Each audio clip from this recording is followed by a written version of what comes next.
പലപ്പോഴും ഖുർആൻ ക്ലാസ്സൊക്കെ എടുക്കുന്ന മാഷ്മാരും അതുപോലുള്ള ചില ബുദ്ധിജീവികളൊക്കെ പറയും ഖുർആൻ നമുക്ക് പരിചിന്തനം നടത്താനും ആശയം ഗ്രഹിക്കാനുള്ളതാണ്. തീർച്ചയായിട്ടും ഖുർആന്റെ ആശയങ്ങൾ ഗ്രഹിക്കാനുള്ളത് തന്നെയാണ്. എന്നാൽ പരിചിന്തനം നടത്താൻ വേണ്ടി പറയുമ്പം പലപ്പോഴും പാരായണത്തെ ചെറുതാക്കി പറയാറുണ്ട്, അല്ലെങ്കിൽ അങ്ങനെ മനസ്സിലാക്കപ്പെടാറുണ്ട്. സാധാരണ പറയും, ഒരു ഡോക്ടറുടെ കുറിപ്പടി നമുക്ക് തന്നാൽ, ഒരു ഡോക്ടർ മരുന്ന് കുറിച്ച് തന്നാൽ ആരെങ്കിലും പാരസിറ്റമോൾ, കാൽപോൾ അങ്ങനെ 10 പ്രാവശ്യം പറഞ്ഞിരിക്കോ, അതോ മെഡിക്കൽ ഷോപ്പിൽ പോയിട്ട് മരുന്ന് വാങ്ങിയിട്ട് അത് സേവിക്കുമോ? അപ്പോൾ ഡോക്ടറുടെ കുറിപ്പടി ആവർത്തിച്ച് വായിക്കുന്നില്ലല്ലോ, അത് നീട്ടിമണിച്ച് പാരായണം ചെയ്യുന്നില്ലല്ലോ, മറിച്ച് അതുമായി പോകുന്നു, നേരെ മരുന്ന് വാങ്ങുന്നു, കഴിക്കുന്നു. അപ്പോൾ ഖുർആൻ പരിചിന്തനം നടത്താനുള്ളതാണ് എന്ന് പറയാൻ വേണ്ടി തീർച്ചയായിട്ടും ആ ഒരു ഭാഗം ശരിയാണ്. അപ്പോൾ പാരായണത്തിനൊരു വില കുറക്കുന്ന രീതിയിൽ അറിയാതെ സംസാരിച്ചു പോകാറുണ്ട്. എന്നാൽ ഖുർആൻ ഡോക്ടറുടെ കുറിപ്പടി പോലെയോ അല്ലെങ്കിൽ ആരുടെയെങ്കിലും ഉരുപ്പടി പോലെയോ ഒന്നല്ല, മറിച്ച് അതിൻ്റെ പാരായണം പ്രധാനമാണ്, പരിചിന്തനം പ്രധാനമാണ്.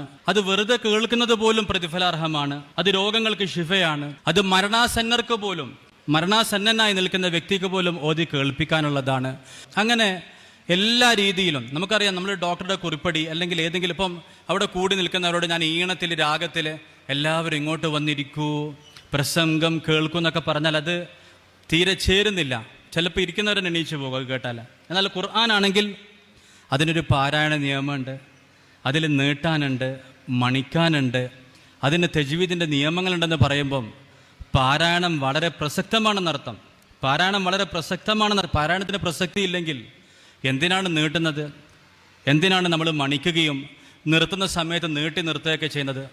പ്രത്യേക ശൈലി. സാധാരണ അറബി ഭാഷ പറയുമ്പോൾ പോലും നമുക്ക് വെറുതെ പറഞ്ഞാൽ മതി. പക്ഷെ ഖുർആൻ ആയിക്കഴിഞ്ഞാൽ ചില സ്ഥലങ്ങൾ നമ്മൾ കട്ടി കുറച്ച് ഫിരഔൻ എന്ന് പറയുന്നു, ചിലപ്പോൾ കട്ടികൂട്ടി ഖിർത്താസ് എന്ന് പറയുന്നു, ചില സ്ഥലങ്ങളിൽ മണിക്കുന്നു, നീട്ടി മണിച്ചോതുന്നു. ഉറപ്പായിട്ടും പാരായണത്തിന് പ്രസക്തി ഉണ്ടെന്നർത്ഥം.